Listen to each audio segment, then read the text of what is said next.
Madame la présidente, madame la ministre, mes chers collègues. La souveraineté énergétique de notre pays se fonde notamment sur notre maîtrise de la technologie nucléaire. Elle nous permet d'obtenir une électricité décarbonée et nous assure une production stable dont nous conservons le contrôle.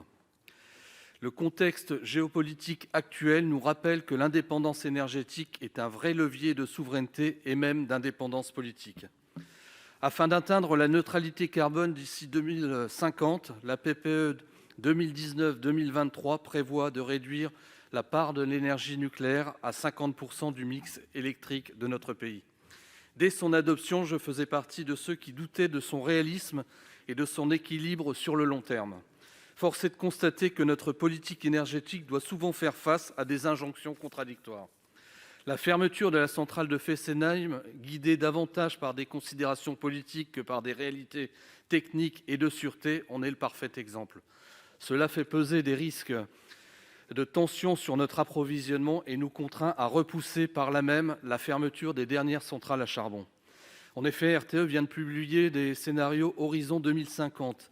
Ils font apparaître qu'on ne peut pas se passer du nucléaire, même avec un développement très ambitieux et nécessaire des énergies renouvelables dans le cadre d'un développement des usages électriques. Les dernières annonces présidentielles vont d'ailleurs dans ce sens, notamment celles relatives au déploiement des réacteurs de quatrième génération pour assurer le renouvellement du parc actuel. Madame la ministre, quelle échéance comptez-vous réactualiser cette PPE ? Quelle place y tiendra le Parlement ? L'énergie mérite un vrai débat parlementaire.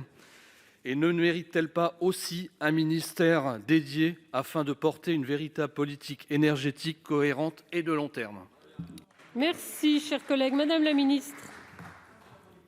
Merci madame la présidente, mesdames et messieurs les sénateurs. Monsieur le sénateur Menonville, la programmation pluriannuelle de l'énergie actuellement en vigueur a été adoptée, comme vous le savez, en avril 2020. Elle couvre la période 2019-2028.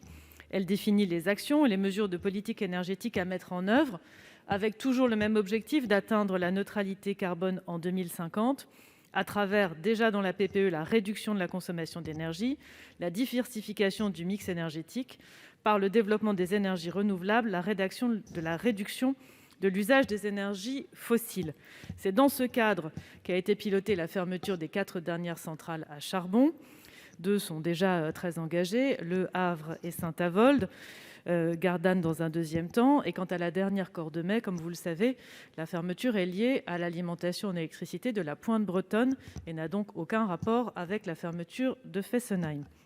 La loi relative à l'énergie et au climat, adoptée en novembre 2019, prévoit désormais qu'une loi de programmation de politique énergétique et climatique sera adoptée d'ici la mi-2023, puis que la PPE sera adaptée un an plus tard, soit mi-2024. Et la prochaine PPE couvrira les périodes 2024-2033. Le Parlement sera donc étroitement associé aux choix énergétiques à l'avenir, suite à cette évolution de la loi énergie-climat. Afin d'alimenter les réflexions, le Gouvernement a lancé le 2 novembre une concertation ouverte à tous sur un site internet autour de 12 grands thèmes de la stratégie française sur l'énergie et sur le climat. Depuis début décembre, les premiers groupes de travail technique avec les parties prenantes ont démarré, se poursuivront jusqu'à l'automne 2022. Et à l'issue du débat parlementaire sur la loi de programmation, la PPE fera l'objet, au deuxième semestre 2023, d'une concertation préalable sous l'égide d'un garant et de la Commission nationale du débat public. Comme vous le voyez, le Parlement sera désormais totalement associé au grand choix énergétique français. Merci.